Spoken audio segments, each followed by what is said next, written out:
사랑하는 성도 여러분들, 여러분들 잘 살고 싶지 않으신가요?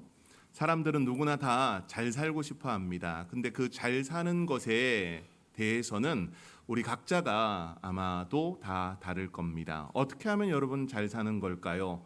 9988-234라는 말 여러분들 들어보셨죠? 99세까지 팔팔하게 살다가 2, 3, 3일 정도 아프고 죽는 거, 그것이 잘 사는 거라고 말하는 분도 있습니다. 사람들에게는 잘 산다고 할 때 다 각자가 가지고 있는 바가 있습니다. 어떤 사람은 행복한 것이 잘 사는 것이라고 말합니다. 생활의 부분에서 충분히 만족하고 또 기쁨을 느끼는 삶이 행복한 삶 아닙니까? 또한 어떤 분은 평안히 사는 것, 문제없이 사는 것이 잘 사는 것이라고 말합니다. 어떤 분은 안전한 것이 가장 잘 사는 것이라고 말합니다. 그런데 그런 말을 할 때 우리는 한 시대를 살아가면서 뭔가 불안한 모습들이 항상 있었습니다. 경제적인 불황의 시기, 또 가난의 시기, 결핍의 시기, 전쟁의 시기, 그때마다 사람들은 잘 사는 것에 대한 해석이 각자들마다 다 달랐다는 겁니다. 그런데 지금 우리의 시대를 봐보십시오. 우리의 시대는 어떤 시대보다 정말로 나아진 시대를 살아갑니다. 코스피 지수가 8,000포인트를 금요일 날 찍었다가 쭉 빠졌다고 해요. 많은 사람들이, 많은 돈들이 세계에서 우리 대한민국 이 작은 땅에 몰려지는 모습들, 반도체 세계 1위의 그런 표상들, 경제적인 것뿐만이 아니라 문화적인 위상도 우리는 어느 때보다 좋아졌습니다. 우리의 문화, 음악, 영화, 예술이 세계 곳곳에 나가서 마치 과거에 한국말 하면은 한국 사람이냐고 묻지 않아요. 일본 사람인지 중국 사람인지 물었단다면 지금은 한국 사람인지를 묻습니다. 한국 사람이라고 하면은 굉장히 여러분들에게 잘해주는 시대를 우리는 살아가고 있습니다. 그런데 우리는 어떻습니까? 과거보다 훨씬 더 좋은 시대를 살아가지만 사람들의 마음에는 늘 불안함이 존재한다는 사실입니다. 먹고 사는 문제만 해결되면 될 것 같았는데 먹고 사는 문제 해결되니까 사람들이 뭘 찾습니까? 즐길 거리의 문제를 찾습니다. 먹고 사는 부분뿐만이 아니라 집도 마찬가지입니다. 옛날에는 그냥 방 한 칸, 단칸방이어도 거기에 온 식구들이 같이 뒹굴고 살아갔었지만은 지금은 각각 방을 가지고 있는 그런 시대, 각각 집을 가지고 있는 시대지만은 우리는 여전히 더 좋은 삶을 산다라고 말하지만 더 많이 공허하고 외로운 시대를 살아가고 있는 것이 오늘날 우리의 시대입니다. 우리가 살아가는 세상은 살아있는 세상이라고 말할 수 있겠지만은 죽어있는 세상이라고도 말할 수 있습니다. 여기서 죽었다라는 것은 육체적으로 죽었다는 것이 아니라 바로 우리의 여러 상태가 죽었다는 겁니다. 심리학자들은 이 부분에 대해서 몇 가지의 부분을 이야기합니다. 우리가 숨을 쉬고 육체적으로는 살아있지만 죽어있는 상태, 그 상태는 어떤 상태일까요? 사람들이 자기의 존재감이 사라질 때, 여러분, 우리는 나는 없어도 되는 사람이구나라는 걸 느낄 때 여러분들은 어떻습니까? 나의 존재감이 사라집니다. 오랫동안 무시당하고 아무도 내 말을 들어주지 않을 때 여러분들은 어떻습니까? 존재감이 없는 것처럼 보여요. 윌리엄 제임스라고 하는 심리학자는 인간에게 가장 잔인한 형벌은 사회에서 완전히 무시당하는 것이다 라고 말했습니다. 존재감을 잃을 때뿐만이 아니라 우리가 죽어있는 상태는 의미와 목적을 잃어버릴 때입니다. 여러분, 우리에겐 삶의 의미와 목적이 상실되면은 여러분들은 죽은 자와도 같아요. 왜 사는지 몰라요. 여러분, 왜 삽니까? 이렇게 물으면 여러분 뭐라고 대답하시겠어요? 왜 사셔요? 삶의 의미와 목적이 무엇입니까? 오랫동안 자녀들을 키우다가 자녀들이 어느 정도 성장을 하게 되면 떠납니다. 결혼을 해서 떠나고 이제 직장을 따라서 떠나고 그걸 경험할 때 부모의 심정은 공허함을 느낍니다. 자녀들이 떠나감 가운데 그걸 빈둥지 증후군이라고 말하거든요. 여러분, 목적, 의미를 상실한 부모님들의 모습 있습니다. 일평생 일만 하다가 은퇴 후에 아무 할 일이 없을 때, 소일거리조차 없을 때 삶의 의미를, 삶의 목적을 잃어버립니다. 내가 왜 사나 싶은 질문이 멈춰지지 않을 때, 그래서 빅터 프랭크는 인간은 고통을 견딜 수 있다, 하지만 의미 없는 고통은 견딜 수 없다라고 말하지 않았습니까? 또한 관계가 끊어질 때 우리는 죽은 것처럼 느껴집니다. 이혼을 하거나 사별을 하거나 가장 친한 친구와 단절됐을 때, 특히 배신당했을 때, 오래된 관계가 갑자기 차가워지고 냉소해졌을 때, 연구에 의하면 사회적 거절을 경험했을 때 뇌의 활성화 부분은 어떠냐? 신체의 일부분이 끊어지고 망가지는 듯한 그런 고통을 동일하게 느낀다라고 말합니다. 관계의 단절은 말 그대로 육체적 고통이라고 말합니다. 또한 인간이 죽은 것처럼 여겨질 때가 있습니다. 반복되는 실패, 그것으로 인해서 무기력해질 때, 아무리 노력을 해도 그 노력에 대한 대가, 잘 돼야 되는데 잘 되지 않는 겁니다. 정말 내가 힘을 쏟고 마음을 쏟고 전부 내 인생의 모든 것을 걸었는데 일이 틀어집니다. 그러면 사람들은 어떻게 생각합니까? 나는 안 되는 사람이라는 그런 결론에 도달할 때가 있습니다. 그런데 이 결론에 도달을 하고 나서 이제는 더 이상 시도조차도 하지 않는 상태에 오게 됩니다. 이런 상태가 되면은 사람은 살아있지만 살아있지 않는 것처럼 느낀다라고 말합니다. 네 번째 부분은 수치심을 느낄 때입니다. 강한 수치심. 죄책감은 내가 나쁜 짓을 했어 라고 하는 것이지만은 수치심은 나는 나쁜 사람이야 라고 해석을 합니다. 그래서 브레네 브라운 같은 경우는 수치심은 영혼을 죽인다 라고까지 이야기를 했습니다. 또한 사람의 죽어있는 그런 상태의 모습은 미래가 보이지 않을 때입니다. 극심한 우울증에 놓여있는 상태, 병원에서 의사의 시한부 선고를 받았을 때 경제적인 모든 터전들이 다 무너졌을 때 내일이 오늘보다 나을 것 같지 않다라는 생각이 굳어질 때 인간은 살아있지만 죽어있는 상태라고 심리학자들은 이야기를 합니다. 여러분, 세상에서 수는 붙어 있는데도 죽어가는 것이 세상에서의 우리의 모습은 아닙니까? 앞서 이야기했던 존재감, 의미와 목적, 관계, 반복되는 실패와 무기력, 수치심, 미래가 보이지 않는 것, 이것은 우리 모두가 느끼고 있는 바가 아닌가요? 이 중에 하나도 포함되지 않는 분이 아마 없을 겁니다. 누구나 다 한 가지쯤은 우리에게 다가와 있는 것입니다. 그러다 보니 사람들은 끊임없이 자기의 인생을 붙들어줄 무언가를 찾습니다. 그 무언가가 때로는 하나님이 되어지기도 하지만 팀 켈러에 의하면 기능적 신을 우리는 붙들고 살아가고 있다라고 말합니다. 사랑하는 성도 여러분들, 인간은 불안의 연속인 존재입니다.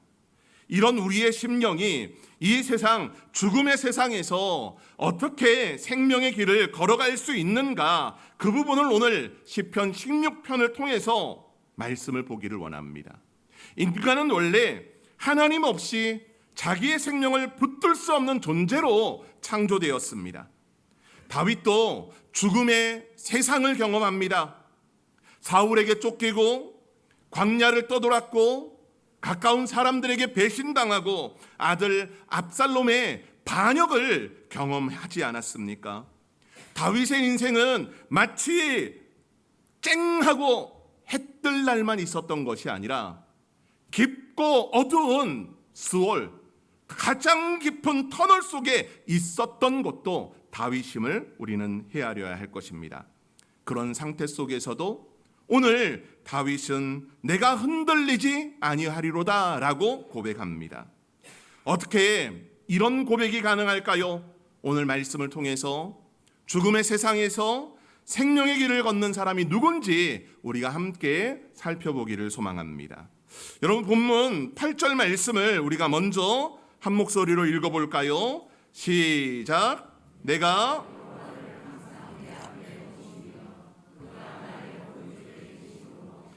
흔들리지 아니하리로다. 아멘.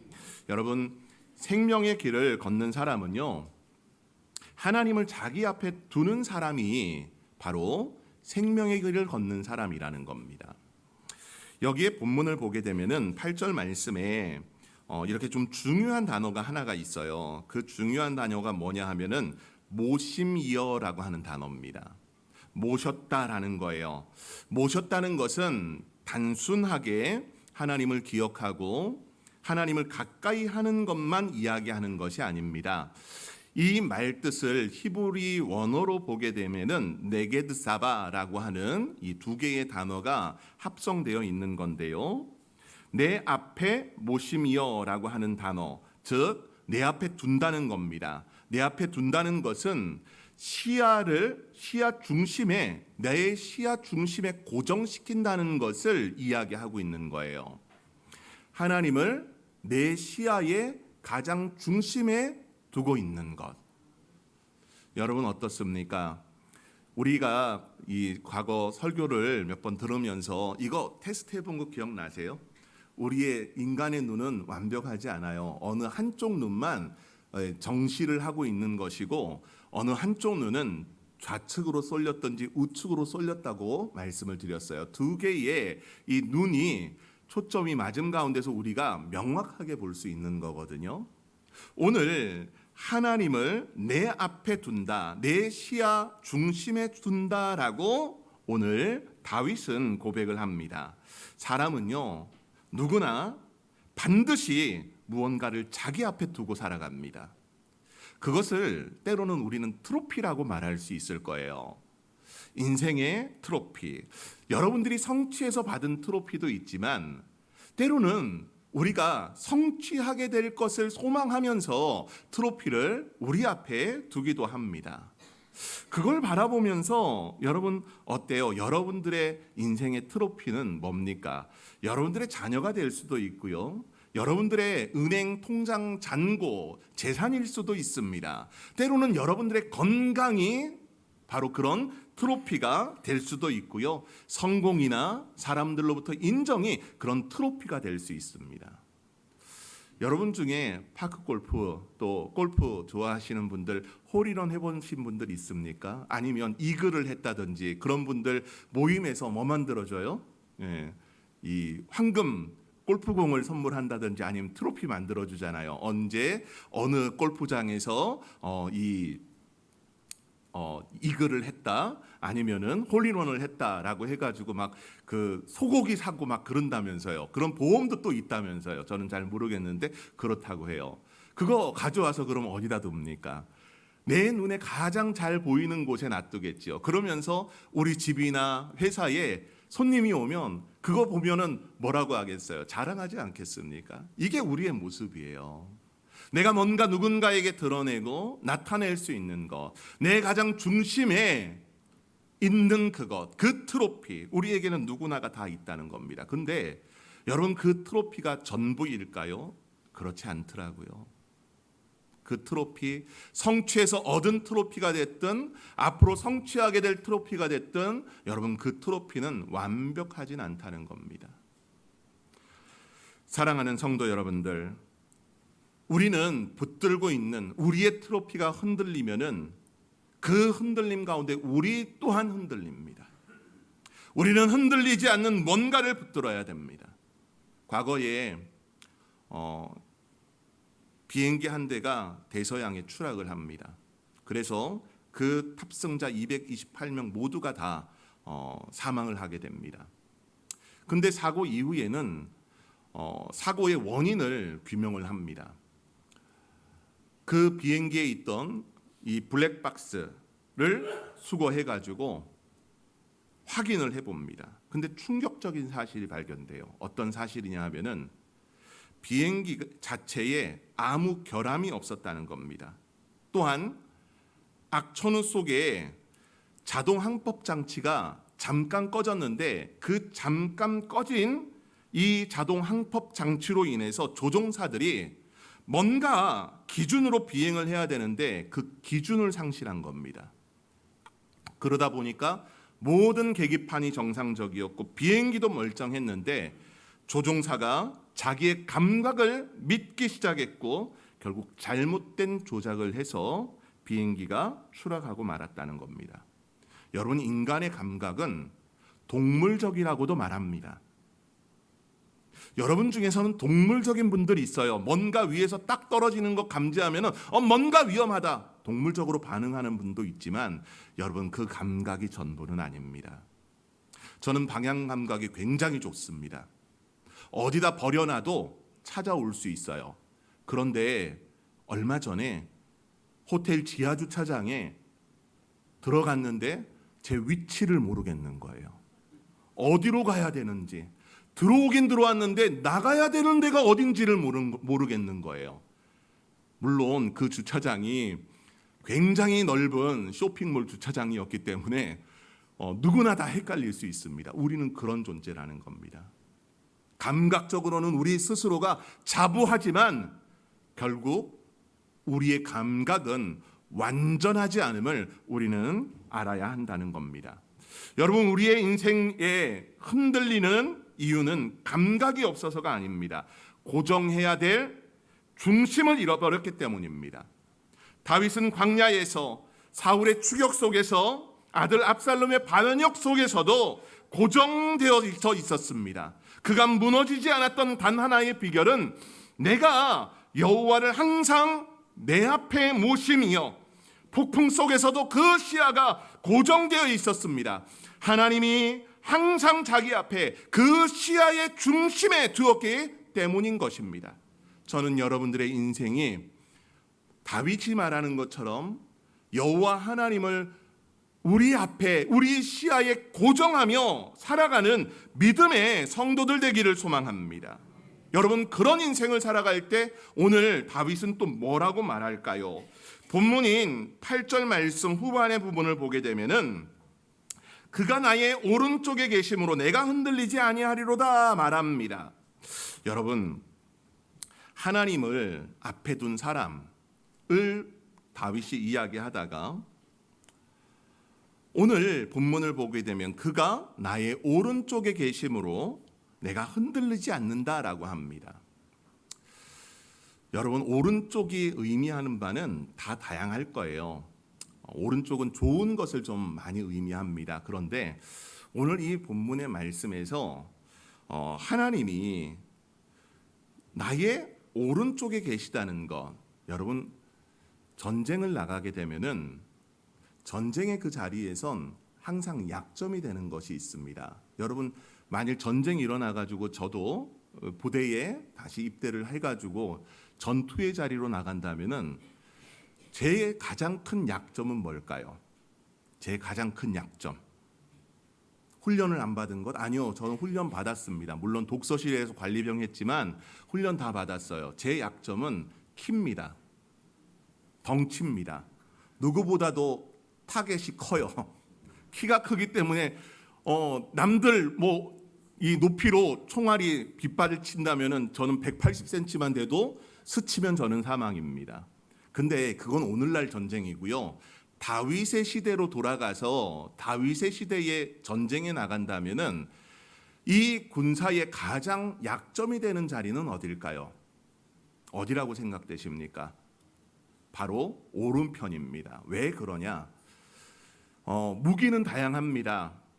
칼을 들고 싸우기도 하고 창을 들고 싸우기도 하고 화살을 쏘기도 하고 심지어 다윗처럼 물매를 돌리기도 합니다. 물론 왼손잡이들도 있지만 오른손을 쓰는 사람들 같은 경우 다수가 오른손을 쓴다면 오른손에는 뭘 들고 왼손에는 뭘 듭니까? 오른손에는 무기를 주로 들고요, 왼손에는 방패를 듭니다. 방패를 내 왼쪽에 두면은 자연적으로 내 왼쪽은 충분히 막을 수 있지만 오른편은 무기를 들고 있기 때문에 공격을 당할 수 있습니다.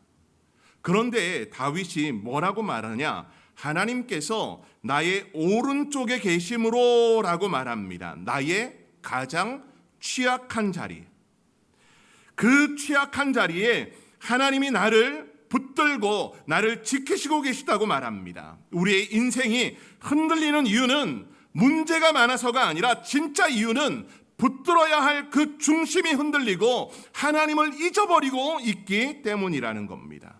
사랑하는 성도 여러분들, 여러분들의 그 인생에 항상 하나님께서 도움의 손길과 여러분들을 보호하고 계시다는 그 사실을 잘 기억하는 믿음의 성도들이 되기를 소망합니다.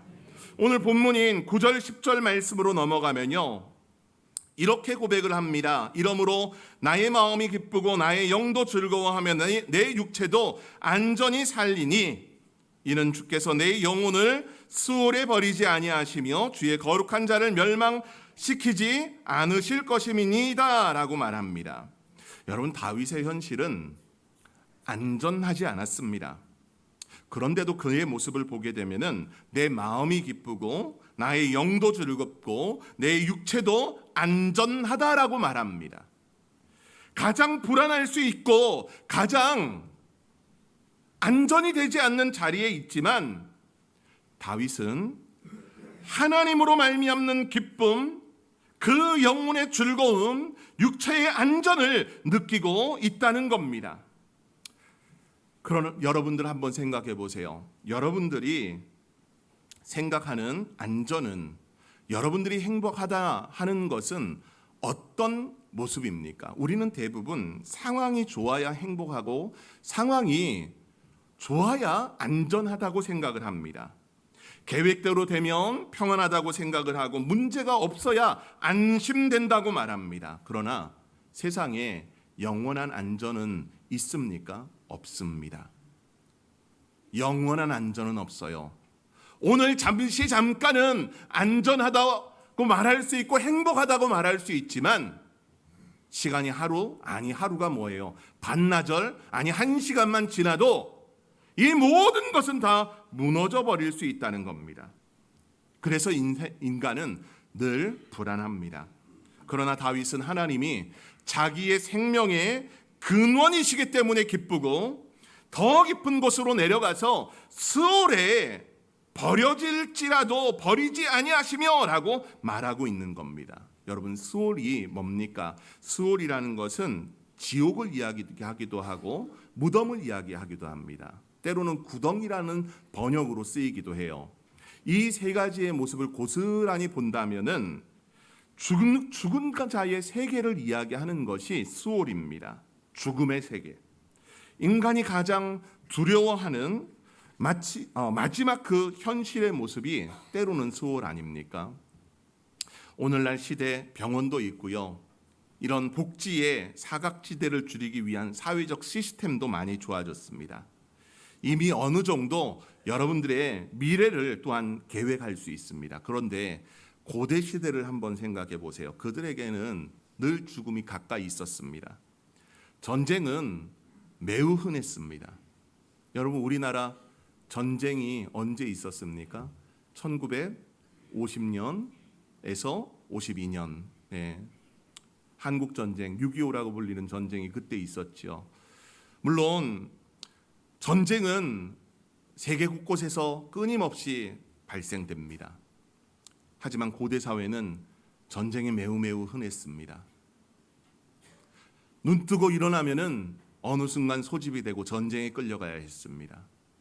질병은 어떻습니까? 여러분, 우리가 코로나, 제 인생에서 이 코로나 시기를 겪으면서 이런 병도 있구나.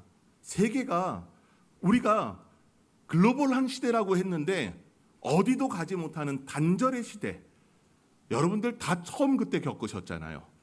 안 그러셨어요? 다 마스크 쓰고 걸리면 죽는다라고 생각해가지고 우리 얼마나 위생 관념에 철저했고 모이기를 피하지 말라고 했는데 모일 수 없는 그런 시간들도 우리가 있지 않았습니까?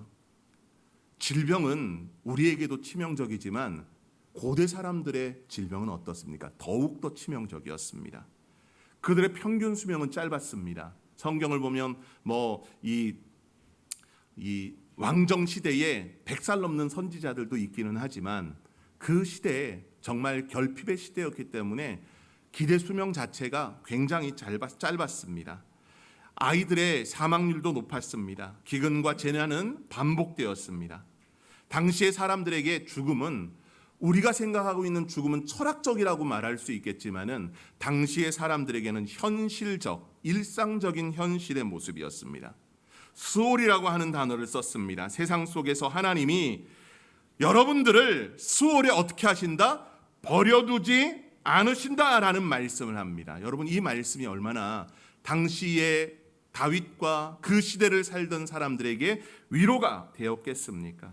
사랑하는 성도 여러분들, 2000년이 지난 오늘도 사람들은 여전히 죽음을 두려워합니다. 하지만 그 죽음 앞에서 하나님이 우리를 보호하고 계시다는 겁니다. 사랑하는 성도 여러분들, 우리의 심령이 이 세상에 그 죽음의 현장들을 살아간다면 이제는 생명의 길 대신 그 길을 걸어가는 은혜가 여러분들 안에 있기를 원합니다. 오늘 시편 16편의 이 말씀은 사도행전에서 베드로가 인용을 합니다. 다윗은 죽었고 썩었습니다. 그러나 이 말씀을 하는 궁극적인 그 모습 안에는 다윗을 이야기하는 것이 아니라 바로 다윗이 나타내고자 하는 예수 그리스도를 이야기한다는 겁니다. 예수님은 실제 죽음 속에 들어갔습니다. 여러분, 죽음은 누구에게나 다 무서운 겁니다. 여러분, 죽음 안 무섭습니까? 이제는 믿기 때문에 초월하신 분들도 있지만 많은 사람들이 죽음을 두려워합니다. 하지만 예수님은 어떻습니까? 그 죽음의 자리에서 부활하셨습니다. 죽음의 권세를 깨뜨리고 살아셨음을 말씀합니다. 과거 그 시대에 죽음은 끝이라고 생각했던 사두개인들, 바리새인들 같은 경우는 부활이 있다고 생각을 했었습니다. 하지만 죽음은 누구에게나 다 무서운 겁니다. 하지만 그 죽음의 권세를 깨뜨리신 예수 그리스도, 그분을 통해서 우리가 단지 이 생명의 길을 통해 하나님이 그 길을 함께 걷고 계심을 말씀합니다. 여러분의 생명의 길은 혹시 다른 곳에서 생명의 길을 찾고 있지는 않습니까? 이것이 나의 생명이 된다. 이것 없으면 죽는다. 여러분, 아닙니다. 때로는 내가 생각했던 그 트로피, 그것이 없어도 여러분 살아갈 수 있습니다. 목회를 하면서 참 어려운 자리들을 경험할 때가 있습니다. 자녀들을 먼저 떠나보낸 부모님들의 장례에 갔을 때 위로해야 되는 목사의 심정과 마음입니다. 여러분, 그로 인해서 심지어 극한의 생각까지 하시는 분들도 경험했었습니다. 회사를 경영을 하고 기업을 가지신 분이 한순간 도산하고 파산함 가운데 모든 것을 잃어버린 분들, 건강을 잃어버린 분들, 다양한 분들을 봅니다.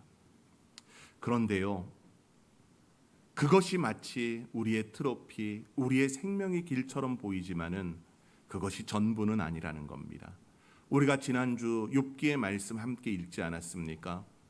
욥은 어땠습니까? 모든 것을 다 잃었습니다. 소위 이야기하는 자녀들도 잃었고, 재산도 잃었고, 명성도 잃었고, 모든 것을 다, 친구들조차도 잃어버린 그 상황에 하나님은 여전히 욥과 함께 하셨습니다.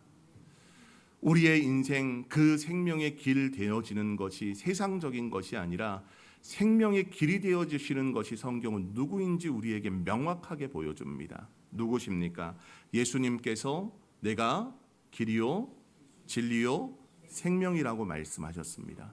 바로 예수님이 나의 그 생명의 길 되심. 다윗은 그 생명의 길이 하나님이심을 고백을 하듯 우리의 이 신약의 시대, 은혜의 시대를 살아가는 우리에게 생명의 길은 유일하신 예수 그리스도시라는 겁니다. 여러분의 생명처럼 소중히 생각했던 것들, 그런 것들을 바꾸십시오. 믿음의 자리에 있다면 여러분들이 쥐고 있는 뭔가는 언젠가 그것이 다 썩어진다라는 것을 기억하기를 소망합니다. 그리고 하나님 안에서, 그리스도 안에서 생명의 길을 걸어가는 자들로 사실은 역사가 주 안에 있기를 원합니다. 주께서 생명의 길로 내게 보이시리니. 여러분, 그리스도를 통해 완성해 주시고 그리스도를 통해 보여주신 그 길, 하나님의 아들을 하나님은 버려두시지 않았습니다. 나의 하나님 어찌하여 나를 버리시나이까. 엘리 엘리 라마 사박다니, 예수님이 말씀하셨지만 하나님은 버리시지 않았습니다. 무덤에 돌이 열렸고 죽음의 권세가 깨졌고 부활로 시작했습니다. 한 사람의 살아난 예수 부활로 끝난 것이 아니라 그 죽음이 마지막이 아님을 선언하신 놀라운 부활의 사건, 생명의 사건입니다.